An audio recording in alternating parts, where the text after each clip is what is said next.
Hey everyone, how's it going? So what am I working on today? I'm actually going to tear apart that 5.3. That's what I'm planning on. Turned into a nice day, and since my garage doesn't have heat, which it's not going to have heat this year, but since my garage doesn't have heat or air conditioning, I figure today's such a nice day. Let me get into taking this apart and I'll show you how to do this. Originally I said I was going to take this thing to the shop and boil the block out. But I'm going to try to do this in a way that if you're doing this at home, you could do the same thing. So I'm going to try to avoid that at all costs. Now, if it needs cam bearings, that's a different story. Then I may as well have it done because I'm not going to install the cam bearings myself. I'm going to have a shop. I'm going to have a machine shop do it. So, yeah. So anyway, I have this Junkyard 5.3. It's not really a Junkyard 5.3. The car was going to the junkyard. It was a rollover Chevy Tahoe or Suburban, I don't quite recall, but it was a Tahoe or a Suburban. And it's supposed to be a 5.3 unless it's a 4.8, like maybe somebody changed it at one point. I do see writing on the motor, which indicates it might be a junkyard motor. Before I get started on this, I just want to give a birthday shout out to Brian Jeske. Happy birthday. And thank you so much for sending me those photos that you did. Okay, so back onto this. Like I said, I'm going to show you real quick basic disassembly. I'm going to probably do this in two parts. I'm going to do the heads and timing chain and all that other stuff as one part, and then I'll do the lower part as another video. Because what I want to do is I want to put ring gap in this thing, provided the rings are good. I don't know the condition of this. I don't even know if the motor runs. Supposedly it ran before the truck rolled over. So the transmission that came off of this was in really nice shape. Put it into another vehicle and it was perfect. So hoping we get the same thing out of the motor. So anyway, let me just show you what I got. So here we are in my little back room. It's a little tight, but this is a good spot to do this. So what I'm going to start with is I'm going to pull the dipstick tube out. As you can see, that broke off its mount here. Not a big deal. Just get a new one. Or if I can weld that up, I will. And actually, the dipstick itself is broken. The intake manifold was broken on this. Got to take the coil packs off so we can get the valve covers off, get the dipstick tube out, get the exhaust manifolds off. I saw this writing here, so I don't know if that means it was from a junkyard. I have no clue. I haven't the slightest idea. But it could be a 4.8 or a 5.3. I don't know yet. So there are some telltales when I get it apart, so we can see.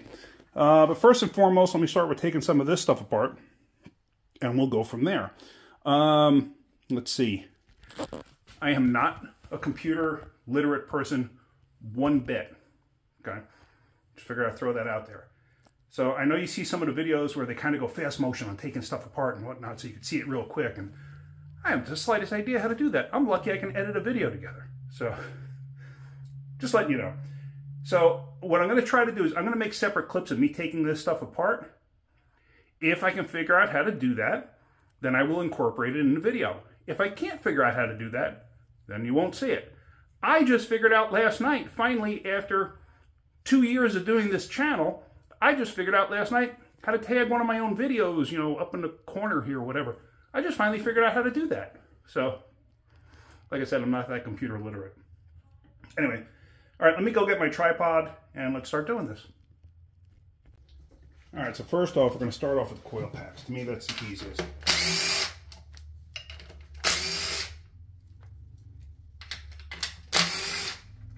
And you can take them off as an assembly. Now I did vacuum this motor off to try to get as much junk out of the way as possible. So let me just stop this real quick. All right, so now with that unbolted, this whole thing comes off as an assembly. If you get one of these things from a junkyard or a pick and pull, might come with these, might not, you never know. So I'm going to try to reuse everything I possibly can to make this as inexpensive a build as possible. So now we got to take the valve cover off. These are 8mm, but maybe I'll take the exhaust manifold off. Yeah, let's do that. All right, so for this, we're going to need a 15 to get the dipstick tube out. Now these are all Pittsburgh sockets that I've had for quite a while. Just drop that. Not a big deal. And a dipstick tube is held in with an O-ring. So you should be able to just twist it and pull. sometimes they do get stuck. This might be one of them.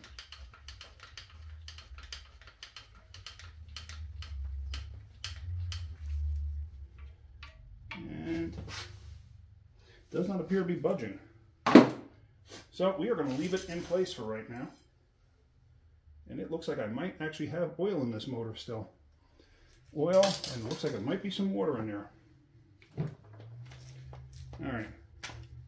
So we're just going to leave the tube on there for right now. Now we'll take the manifold off. Don't reuse these bolts. These bolts break very easy. So these bolts throw out. I'll use them for other things. I will not use them for a manifold.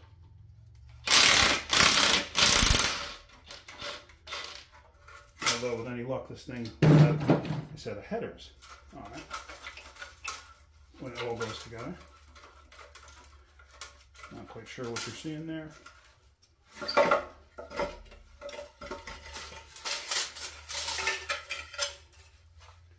Alright, manifold off.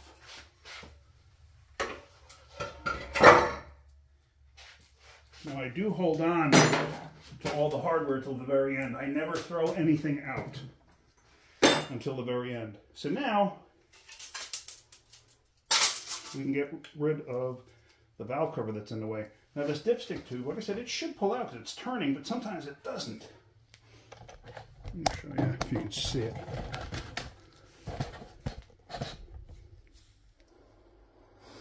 Let's see. See that? And sometimes it just will not come out.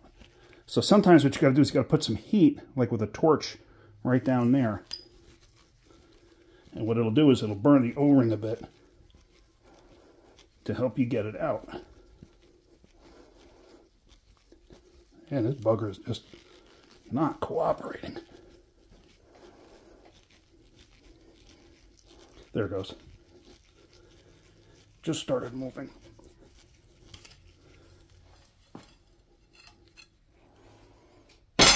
All right. So now let's work on getting the valve cover off. All right. So really all you got is these 4 8mm bolts.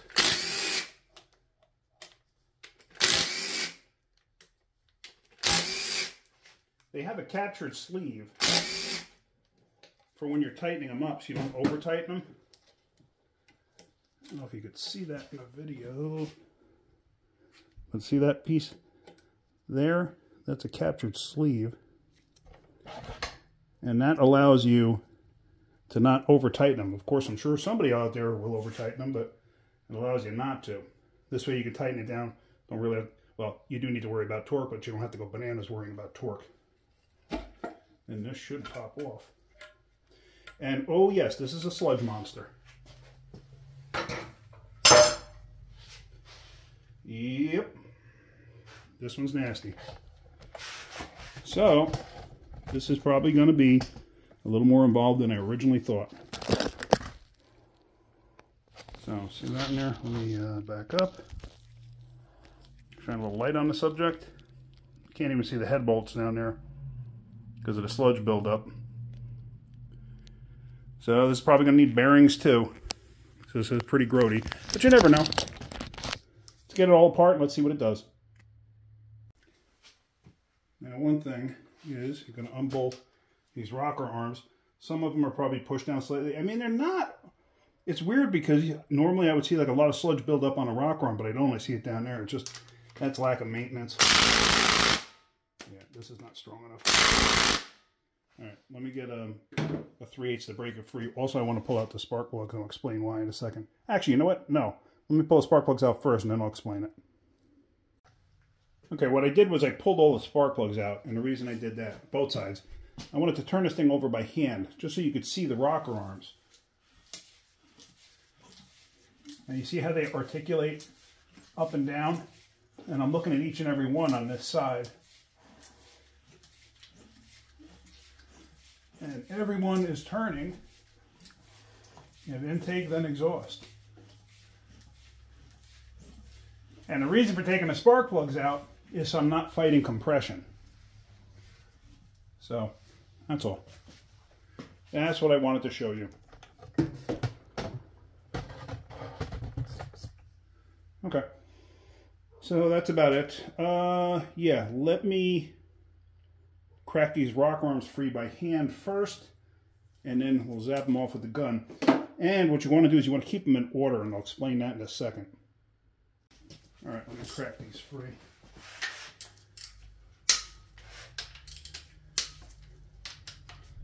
Because my little driver's just not strong enough to do this.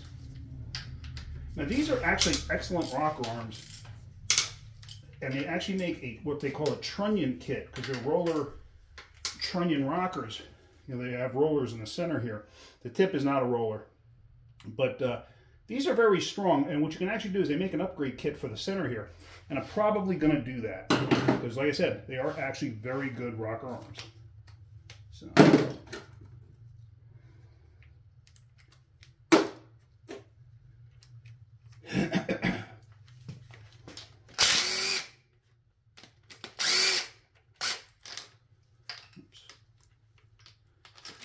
Stuck.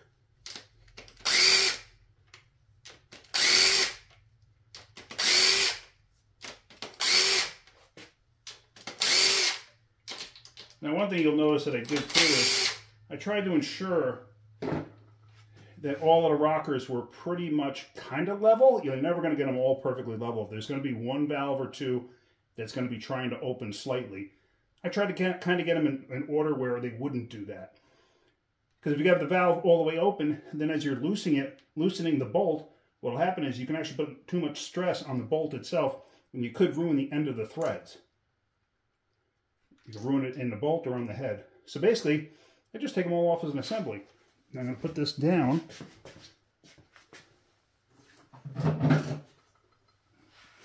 And there I put it on my little trusty cart, like that. Now the push rods themselves, you definitely want to keep in order. Let me get a rag and then I'll explain that. Now the mileage on this motor is unknown. I do not know what the mileage is. But now, taking the push rod out, I know that this is the top and I know that this is the bottom. And it's kind of hard to tell. But if you look at the tip here, you could see the wear mark on it. See the design of the wear mark with a witness mark? And if you look at this side, it's more pronounced. Oops. It's more pronounced. It's like a larger area as opposed to that end.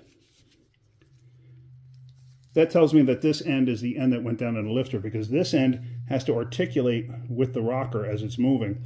Now what you want to do is you want to inspect these, because you find one that's actually galled up, if I can actually find one on this motor. If you have one that's galled up, then that rocker arm's no good and the push rod's no good. So it's just something to keep in mind. And then I try to keep these in some semblance of order.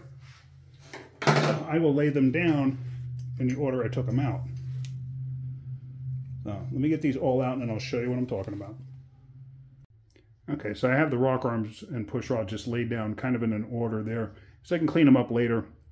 Another thing you can do is get a cardboard box and punch holes in the cardboard box and have the push rod sticking out of the cardboard box, keep them in order. So now the next order of business here is I got to take this, I forgot actually what they even call this. I think it might be a steam tube, possibly they call it. I don't recall. So if I'm quoting it wrong, I apologize. It's not that important. Oh, and the spark plugs themselves, they actually look decent. So I don't know how old they are, if they were ever changed. They are AC Delcos. But these steam tubes, you want to take these off. If not for nothing, because you can damage this front one. The back one has individual, like they're plugs for a hole in the cylinder head, because you can use the left head on the right side or right head on the left side, you know what I'm talking about. But this, you take it off. Plus, you can't get to this top head bolt otherwise. Just gonna pull this for now. Because these things actually will block the head bolt.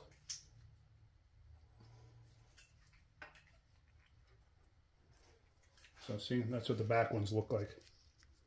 Hopefully you can see that. All right, so now we are going to take the head itself off. I'm just curious. Oh wow, this gun is strong enough for these.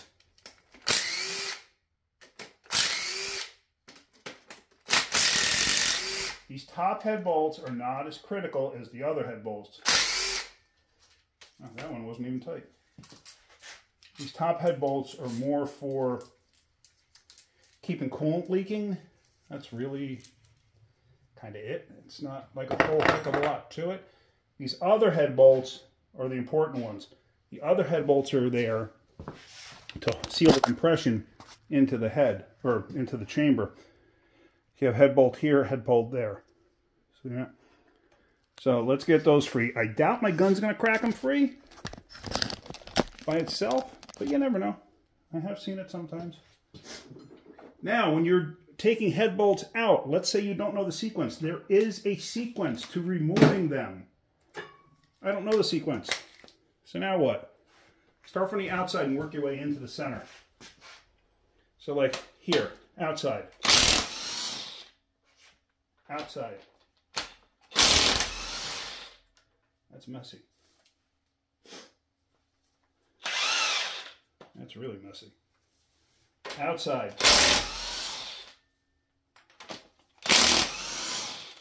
And then work your way inward. Because what will happen is if you start to loosen them up, you know, one end and go all the way to the other, you can actually warp the head, believe it or not. You don't want to do that. Like, I don't even know if I'm going to reuse these heads. I don't know yet. They're 706 heads. So, I don't know the head bolt, or not the head bolt. I don't know, like, the heads themselves. There's whole different numbered heads. This has a number 706 there. That denotes what the head, like the quality, not the quality of the head, but like the different casting of the head. And certain heads have different flow patterns and different compression ratios and everything else.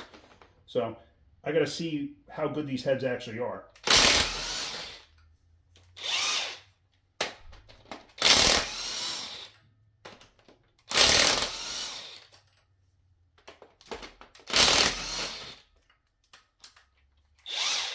Now, like I said, this was in a, I'm sure these things don't fall off. This thing was in a vehicle that rolled over, so I don't think it's got any coolant in it. Let me get a magnet so I can get these other head bolts out. Hang on one second. I don't even know if I got a magnet in this shop. Let's find out. All right. I did find a magnet. Pull these out. And as you know, I don't normally wear gloves. It's just old habits die hard. But I knew I was going to get into this, and it's kind of nasty and kind of greasy, so I was like, you know what? I put on a set of gloves.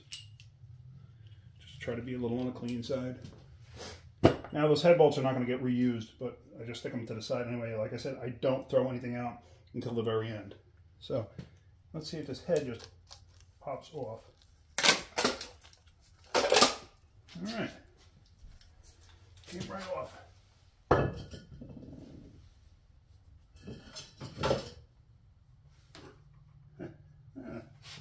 I actually see a problem already. Interesting.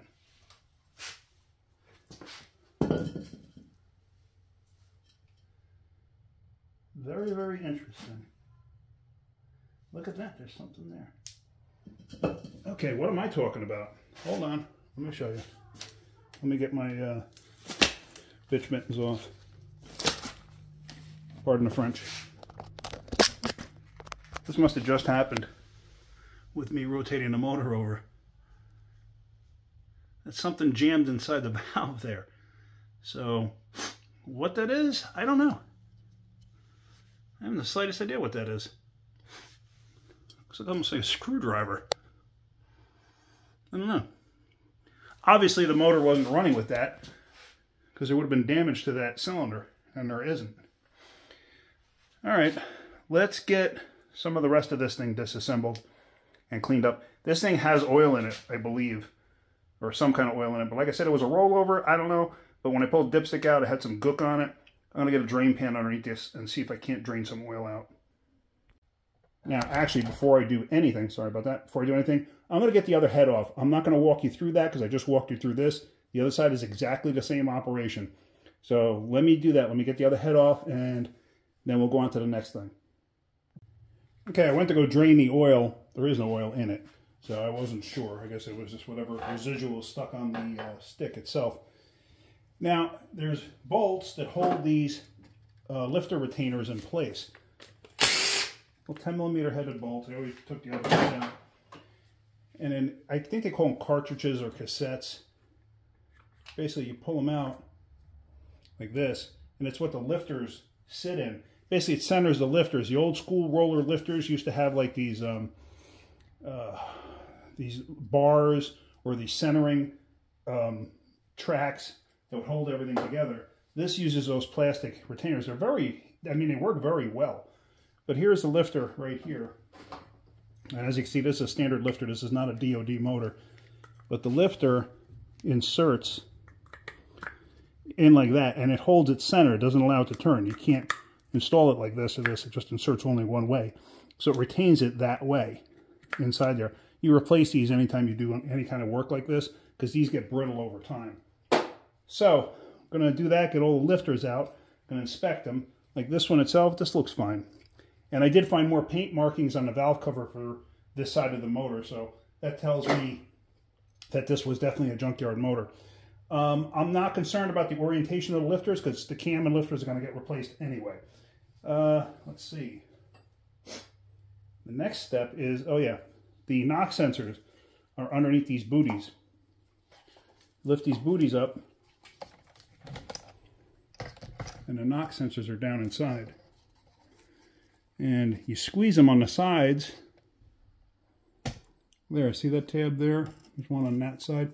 You squeeze them to get them out. Of course, my hands are too fat to fit in there, so I got to kind of dig them out with screwdrivers or something. Let's see. Here's one of my Milwaukee's. Thank you, Greg Versace. See if I can't get it out that way. There we go. Same thing with this one. There it goes. Okay, simple enough. I don't know if what I'm going to be doing to this, if I'm going to need this, but like I said, I don't throw anything out till the very end. So now you actually have to unscrew the knock sensors. See that? So I don't recall the size. Let me go find the socket that fits that. Hang on one second.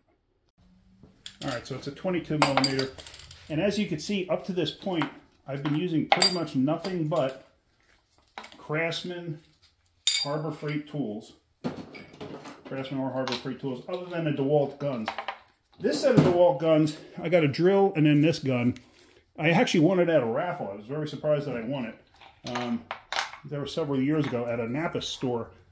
I actually filled out one of their raffle cards, and they called me up and told me I won. I was like, wow, cool. It's like one of the only things I've ever won in my life. So I'm going to hold on to these knock sensors. As you can tell, one has been replaced. But you can't tell which one by looking at it, right? Yeah. So, and now that I got all the screws out that hold this plate on, this plate should just pop off.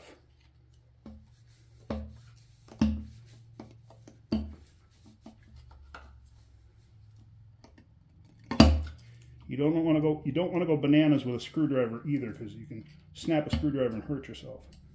So I'm just going very light and gentle.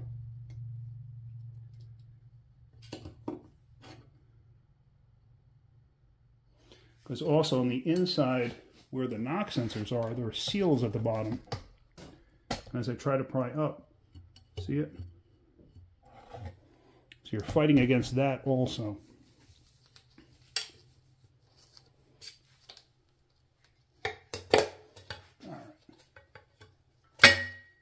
So that comes off.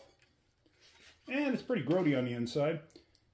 As you can see, this thing has not been a fan of oil changes, or at least the owner of this vehicle before they totaled it, they weren't a fan of oil changes. Now I got some debris and dirt in there. I don't care about it because I'm going to clean this anyway. But here, as you can see, That's not really a lifter valley. That's the lifter valley. This is separated from that. So the lifters come out here. So you have to pull the heads off if you need to change lifters. Whereas a lot of the old school motors, you don't have to. So, all right, let me go ahead and let me get the rest of these out of where they are. Sometimes the lifters will actually get stuck in here, like that one did. I don't really see an issue, but I'm not, like I said, I'm not concerned. I'm not saving these. So let me get this all apart, and then I'm actually going to end this video here, because otherwise this video is going to be way too long. Next one that we do, I'm going to drop the oil pan, pull the front timing chain stuff off. We're going to go that route.